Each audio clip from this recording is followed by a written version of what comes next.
Halo teman-teman, balik lagi bersama aku Aga. Yuk kita diskusi lagi terkait dengan cara menuliskan suatu pengalaman pekerjaan di CV. Nah, pada kesempatan ini aku pengen sharing terkait dengan cara menuliskan pengalaman pekerjaan operator produksi di CV.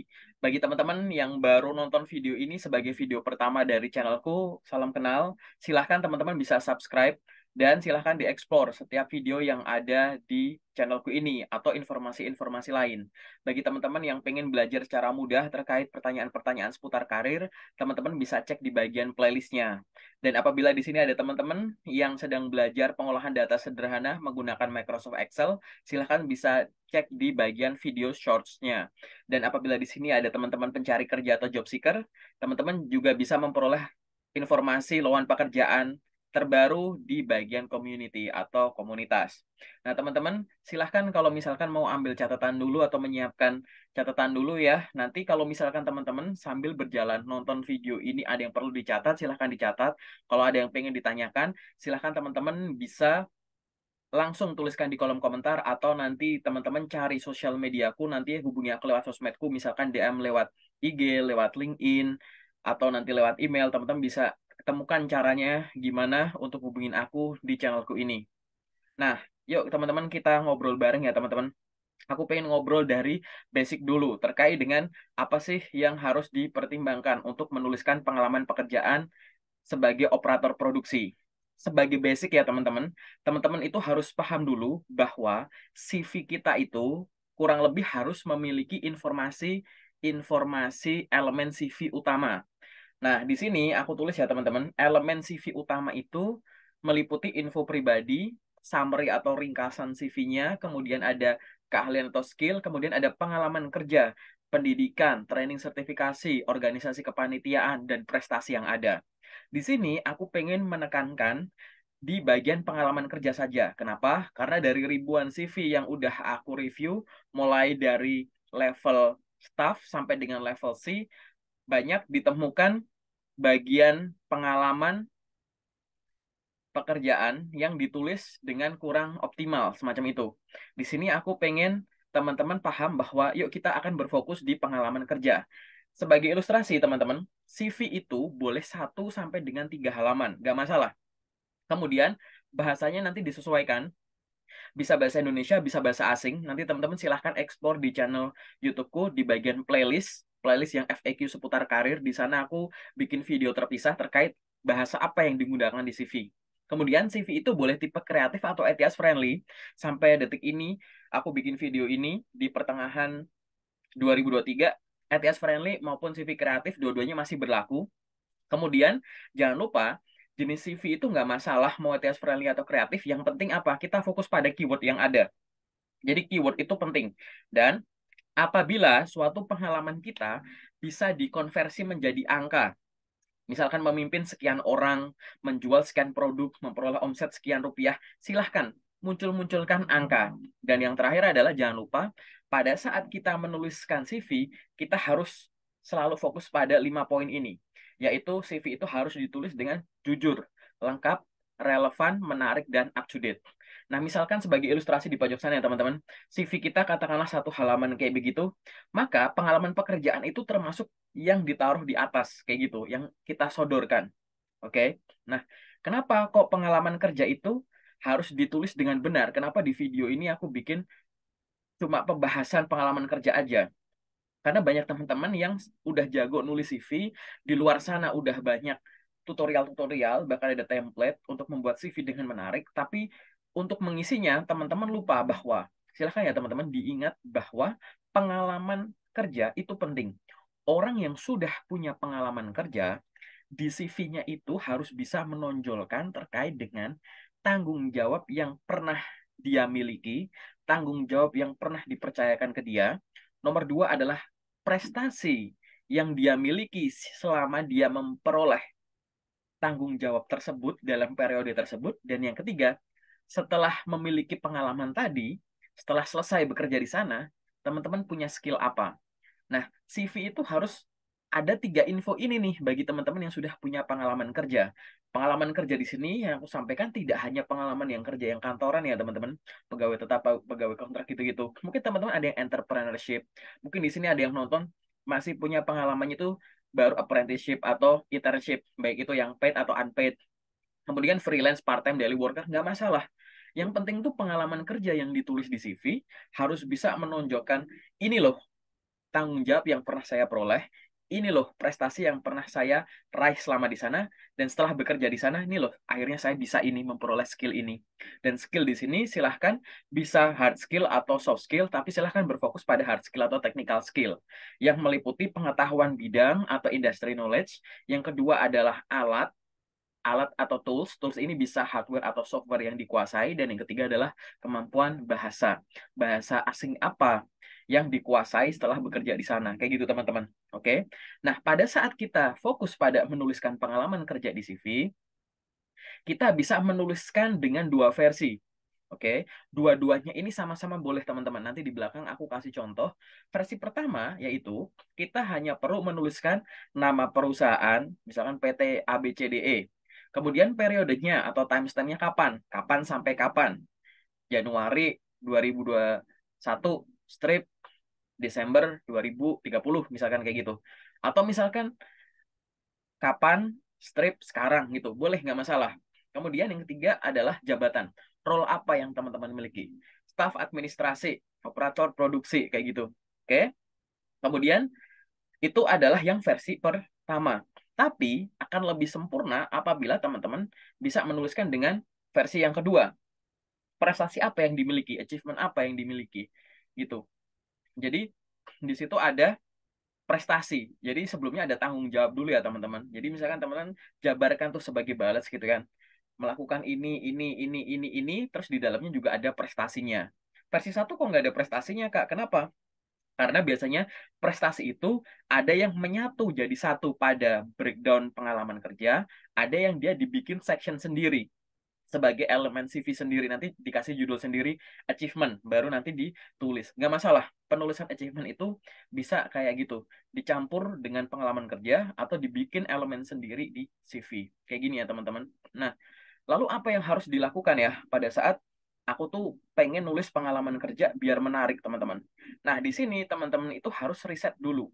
Teman-teman coba browsing, googling, cari ya tanggung jawab operator produksi itu apa gitu. Jadi teman-teman cari dulu. Ini sebagai gambaran aja teman-teman. Teman-teman cari di internet juga bisa nemuin kayak gini teman-teman. Jadi tuh ngapain aja gitu. Cari yang ada di internet sambil teman-teman bandingin dengan yang teman-teman lakukan. Atau misalkan teman-teman tulis dulu yang teman-teman lakukan apa, tulis di Word aja biasa. Terus teman-teman cari juga yang ada di internet. Nanti dibandingkan. Oh, yang di internet misalkan poin pertama itu aku lakukan nggak? Lakukan. Oh ya udah diam. Kemudian nomor 2, dilakukan nggak? Enggak. Oh ya udah nggak usah ditulis gitu. Jadi teman-teman gunanya cari di internet adalah untuk menggait ya, menggait tanggung jawab yang mungkin teman-teman itu lakukan, tapi teman-teman lupa gitu. Kalau disuruh nulis sendiri, apalagi ya kayaknya cuma ini deh gitu. Tapi kalau misalkan teman-teman cari sumber di internet, nanti biar mengingat.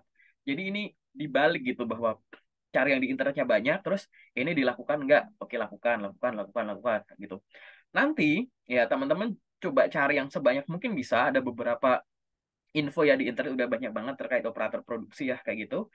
Nanti dari tanggung jawab umum yang ada, teman-teman silahkan langsung diterapkan di tadi versi nomor 1 atau versi nomor 2 gitu. Nggak harus semuanya ya yang ditulis ya teman-teman. Teman-teman nanti silahkan rangkai katanya sendiri secara efektif kayak gitu. Ini contoh aja teman-teman. Ini aku cuma kopas dari yang tadi yang poin nomor 1 sampai 5 kayak gitu. Aku taruh sebagai versi 1 kayak gini. Ingat ya teman-teman, versi 1 itu isinya adalah nama perusahaan, yang kedua adalah periode atau timestamp-nya kapan sampai kapan, yang ketiga adalah role atau jabatannya apa, dan yang keempat adalah tanggung jawab yang ada. Oke? Nah, kurang lebih kayak begini teman-teman. Teman-teman tuliskan aja gitu. Tadi di awal aku udah bilang bahwa pada saat kita menulis CV, gitu, jangan ragu untuk memunculkan angka. Jadi, di sini kalau misalkan, ini kan ibaratnya baru kata-kata semua nih. Kalau di sini memang teman-teman bisa menyisipkan angka, nggak apa-apa. nanti teman-teman silahkan masukkan angka gitu. Misalkan memastikan sekian banyak bahan baku dan sekian banyak peralatan yang digunakan untuk produksi, misalkan kayak gitu. Atau misalkan teman-teman di situ bertanggung jawab dalam apa misalkan, atau bertanggung jawab pada berapa alat untuk memproduksi produk apa, disebutkan kayak gitu, biar kita tahu kan operator produksi kan produknya bisa beda-beda ya teman-teman ya, kayak gitu. Pokoknya teman-teman di situ harus memunculkan angka gitu, atau tadi memantau mesin produksi untuk dapat mencapai target target produksi sekian produk per hari misalkan kayak gitu. Jadi jangan males untuk pikirkan munculin angka tadi teman-teman ya, coba sambil dibayangkan gitu ya. Ini adalah contoh kalau di versi 1. Di versi 2 teman-teman, di sini teman-teman tadi aku bilang bahwa perbedaan versi 1 dan versi 2 adalah pada pencapaian. Oke. Jadi kalau di versi 1 cuma ada nama perusahaan, periode, jabatannya apa, kemudian breakdown dari tanggung jawab. Untuk versi 2 teman-teman langsung masukkan juga pencapaian gitu. Sini kan kelihatan banget ya teman-teman bedanya kayak gimana ya untuk menuliskannya ya gitu. Jadi tuliskan di sini adalah pencapaian. Kadang tuh gini ya, kita akan bingung, Kak, pencapaian itu apa sih harusnya kayak gitu kan. Teman-teman silahkan browsing dulu. Jadi gini, teman-teman harus paham bahwa masing-masing role atau jabatan itu pasti punya KPI. Oke. Gitu. Indikator penilaian bahwa teman-teman itu sudah bekerja sesuai SOP, sesuai target, sesuai ya on track kayak gitu teman-teman. Teman-teman silahkan browsing bahwa apa sih KPI operator produksi kayak gitu. Ini aku kasih contoh aja ya beberapa kayak gini teman-teman. Nanti teman-teman bisa cari di internet juga gitu. Browsing aja kalau teman-teman nggak tahu. Kalau udah paham ya nggak apa-apa tuliskan. Ini sebagai gambaran. Jadi misalkan teman-teman bisa menyampaikan bisa terkait dengan beberapa poin tadi ya, output value, carry over, dan lain sampai zero accident kayak gitu. Nanti teman-teman cari dulu cara ngitungnya gimana sih, dapat angkanya berapa sih gitu. Kalau misalkan teman-teman, Kak, tapi kalau aku nyebut-nyebut kayak gitu, dia membocorkan rahasia perusahaan nggak sih kayak gitu. Kalau hubungannya sama target sendiri sih kayaknya nggak masalah ya teman-teman. Atau teman-teman bisa disampaikan sifatnya itu rentang atau mampu menyebutkan dengan cara minimal sekian kayak gitu. Jadi itu nggak masalah teman-teman karena di sini teman-teman tidak sedang memunculkan ya informasi rahasia, informasi pribadi kayak gitu teman-teman. Jadi teman-teman silahkan bisa dituliskan dengan memberikan gambaran kepada kita, misalkan kita HR atau user perusahaan yang teman-teman sedang lamar ya gitu, bahwa oh kayak gini output value-nya segini, misalkan per apanya nih, misalkan per minggu, per bulan, per 6 bulan, dan lain-lain kayak gitu kan gitu. Terus misalkan ada carry over nggak gitu. Carry over-nya gimana, nanti hubungi sama tingkat kepuasan, nanti ada defect nggak kayak gitu, berapa banyak reject-nya gitu, terus ada waste-nya nggak gitu, waste-nya berapa rupiah kayak gitu, misalkan teman-teman tahu datanya. Terus ada overtime-nya juga gitu, ada overtime nggak gitu, terus kena ke DLC atau direct labor cost-nya gimana gitu, terus biaya overtime-nya gimana, terus selama periode tertentu misalkan 1.000 jam 2.000 jam berapa kali mengalami kecelakaan kerja gitu-gitu dan lain-lain gitu ya. Itu nanti teman-teman silahkan browsing, sesuaikan sendiri gitu. Di situ teman-teman bisa coba sambil studi literatur juga kayak gitu. Jadi selalu dipikirkan ya teman-teman, ini berlaku untuk penulisan pengalaman pekerjaan lain yang di luar operator produksi. Bahwa pada saat kita ingin menyampaikan pencapaian dan kita bingung, kayaknya kerjaanku nih pencapaiannya apa gitu, maka teman-teman langsung cari dulu KPI umumnya tuh apa, kayak gitu. Dan kalau misalkan teman-teman di sini bertanya, Kak, kalau nulis pengalaman pekerjaannya kayak begini, versi 1, versi 2 gini, kan jadi banyak ya, padahal pengalamanku nggak cuma satu, gimana? Bukankah ada CV yang nulisnya cuma nama perusahaan, periode, kemudian jabatannya apa gitu? Nggak ada breakdown-breakdown dari tanggung jawab dan pencapaian gitu. Jawabanku iya, betul. Sampai detik ini pun masih ada teman-teman yang nulis cuma nama perusahaan, periode, dan jabatannya apa. Tapi teman-teman, buat aku, untuk penulisan semacam tadi, itu sekarang tuh kayak udah ya sangat berkurang ya teman-teman. Kalau teman-teman nulis CV tanpa dijabarkan 10 tahun yang lalu ke belakang, mungkin nggak masalah. Tapi mungkin teman-teman tahu bahwa perkembangan proses rekrutmen itu banyak yang sekarang menggunakan sistem ATS gitu. Nah, mau CV ATS friendly maupun CV kreatif, Dua-duanya itu bisa diproses di mesin ATS ini. Nah, cara prosesnya itu dengan mengekstrak informasi gitu. Jadi yang diekstrak tuh apa? Ya kata-kata yang ada di dalamnya. Kalau nggak dijabarin, maka keyword yang dicari nggak akan muncul. Nanti akan dianggap bahwa, wah ini jangan-jangan tidak punya pengalaman itu, tidak pernah itu, belum pernah itu. Nah, jadi kayak gitu. Jadi mau dibikin ATS friendly atau enggak, kalau misalkan nanti diproses pakai sistem, nggak dijabarkan juga susah. Kalau misalkan yang ditulis cuma nama perusahaan, periode kapan, terus tulisannya cuma operator produksi, nggak ada penjabarannya.